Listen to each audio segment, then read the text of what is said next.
Boa tarde, meu nome é Thiago e hoje eu vou falar sobre o programa de cálculo de caminho crítico e análise de atividades. Vamos utilizar o exemplo do diagrama de um projeto que tem 4 atividades, onde tem a atividade 1 com tempo 2, atividade 2 com tempo 3, atividade 3 com tempo 4 e atividade 4 com tempo 5. Esse programa deverá ler dois arquivos .txt. O primeiro deles dividido em duas seções, contendo as informações do tempo de atividades e precedência das atividades. A construção desse arquivo deve ser utilizando para separar as seções o caractere sustenido e as informações referentes às atividades e seu tempo separadas por chaves. A mesma coisa acontece para a precedência de atividades, onde as atividades atual e precedida deve estar separada por chaves. O segundo arquivo deve iniciar uma atividade no dia e terminá-la, passando-se os dias decorrentes dessa atividade. E começar a próxima atividade e terminá-la, e assim por diante. O programa será dividido em duas partes. A primeira vai calcular o caminho crítico e a segunda vai fazer análise das atividades dia a dia. A primeira parte do programa vai abrir o arquivo caminho crítico 1, onde vai ter as informações das atividades e seu tempo e suas precedências. O primeiro laço de repetição vai começar a ler a primeira seção do arquivo e encontrar as atividades e seus tempos. Para isso, ela faz uma comparação linha a linha do que está escrito no arquivo com os ifs. Se ele encontrar a palavra início, ele vai adicionar a um vetor chamado lista de atividades o tempo e o número referente 0, 0 da palavra início. Os caracteres que não são importantes, como chaves e os sustenidos, serão retirados. E se encontrar a palavra fim, ele vai adicionar ao vetor lista de atividades o tempo e o número, ou seja, -1, somente para identificar esses eventos do projeto. Quando ele encontrar as atividades, ele vai utilizar a função pegar número da atividade para separar a atividade de seu número. E continuará lendo a próxima linha, onde ele vai encontrar o tempo dessa atividade que ele separou o seu número. E vai adicioná-la à lista de atividades.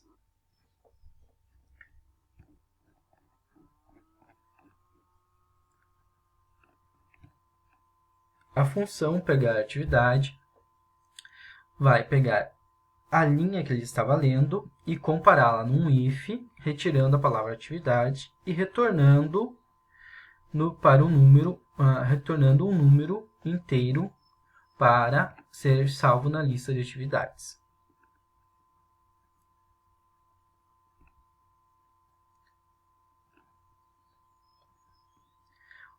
O segundo laço de repetição vai retirar todos os caracteres não utilizados, isso inclui o sustenido e as chaves, e vai fazer uma comparação que nem no primeiro laço de repetição, encontrando a palavra início e adicionando ela os valores 0 e 0 de tempo e número a um novo vetor chamado fluxo.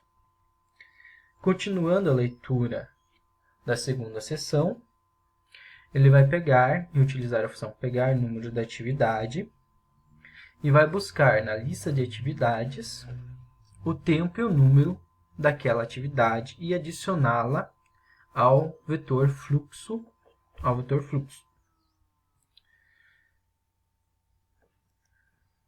Okay. Se não tiver nenhuma palavra início, ele vai diretamente procurar a atividade e pegar o número dela, buscar na lista de atividades o tempo e o número dessa atividade e salvá-la no vetor fluxo. Continuando a leitura, se a próxima linha for o fim, ele vai adicionar ao vetor fluxo o tempo e o número, -1, -1, referente ao fim. E se for uma atividade, ele vai utilizar a função pegar número da atividade e, na lista de atividades, encontrar o tempo e o número dessa atividade e salvá-la no vetor fluxo. O terceiro laço de repetição calcula todos os caminhos possíveis e acha o caminho crítico. Para isso, ele preenche um vetor chamado fluxo de tempo com as atividades de um caminho. Para fazer isso, ele pega as atividades anteriores, começando do fim e indo até o início, percorrendo todos os caminhos possíveis. Quando ele encontra um caminho, ele printa na tela este como sendo o caminho 1 e pega todas as atividades desse caminho e faz a somatória de seu tempo. E printa na tela a atividade e seu número e o seu tempo. E também printa o tempo total que aquele caminho levará. Após isso, ele faz uma comparação com os outros caminhos para encontrar aquele caminho que tem o maior tempo, pois esse será o caminho crítico. E chega ao fim da primeira parte do programa. A segunda parte inicia com a abertura do arquivo auxiliar GP2, criado pelo usuário. Esse arquivo contém as informações referentes ao dia a dia das atividades, que serão unidas ao teclar do Enter pelo usuário. Então, cria-se um vetor palavra da linha, que vai ler a primeira linha do arquivo. Esse arquivo foi feito de tal maneira para ele se assimilar a 4 colunas, contendo respectivamente a cada coluna a data, o início ou o fim da atividade, a palavra atividade e o seu número. Se a linha não tiver as 4 colunas, quer dizer que ela é uma linha vazia e só tem a data. Se a linha tiver as 4 colunas, então o programa vai comparar para saber se é início daquela atividade ou fim daquela atividade. E se for o início, vai pegar o número daquela atividade e salvar na variável atividade atual. E vai pegar a data daquela atividade e salvar em ES, que é a data mais cedo que a atividade poderia começar.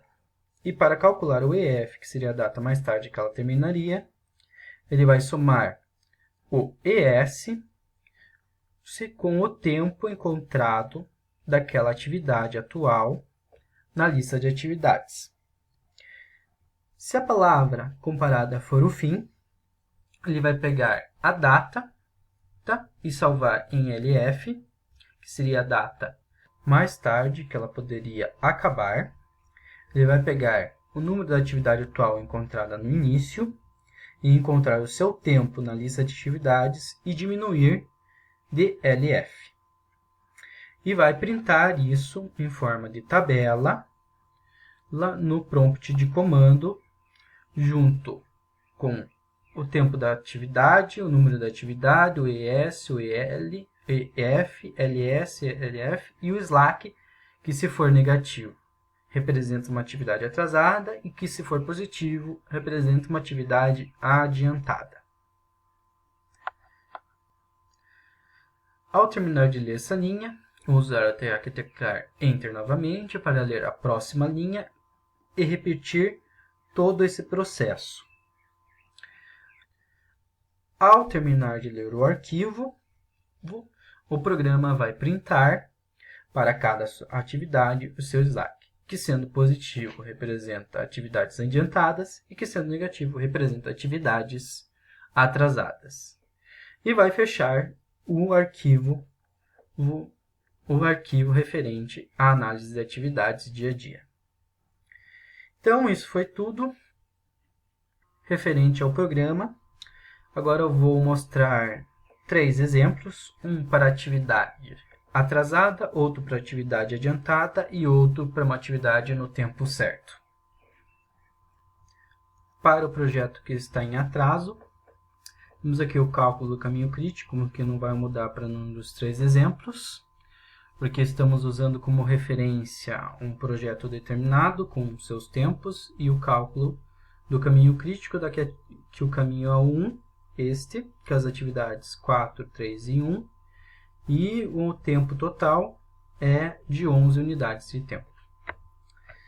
Então, para a segunda parte, o usuário terá que teclar Enter, onde vai ser impresso uma tabela contendo a atividade 1, 2, 3 e 4 e as suas datas de início mais cedo, a data mais cedo de início e mais cedo de fim, e mais tarde de início e mais tarde de fim. Ao apertar o Enter e não tiver nada, ele não vai mudar a tabela, só vai mudar quando tiver mais alguma atividade para ser acrescentada aqui.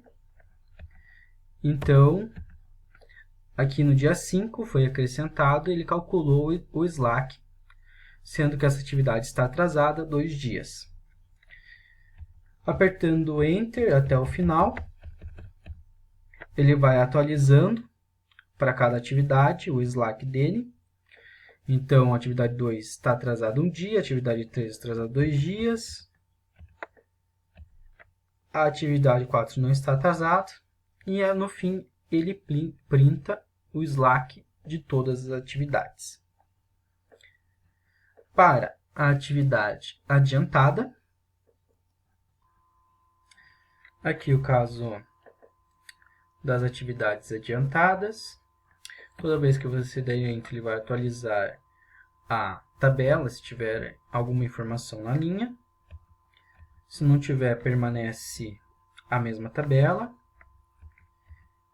E aqui, calculando o slack das atividades, para a atividade 2, ele está adiantado 1 dia. A atividade 4 está na atividade 3 está no tempo certo. E a atividade 4 está com o tempo de 2 dias. E aqui ele printa o slack para todas as atividades. Para o caso de um projeto que está com suas atividades no tempo certo, sem estarem atrasadas ou adiantadas, o exemplo,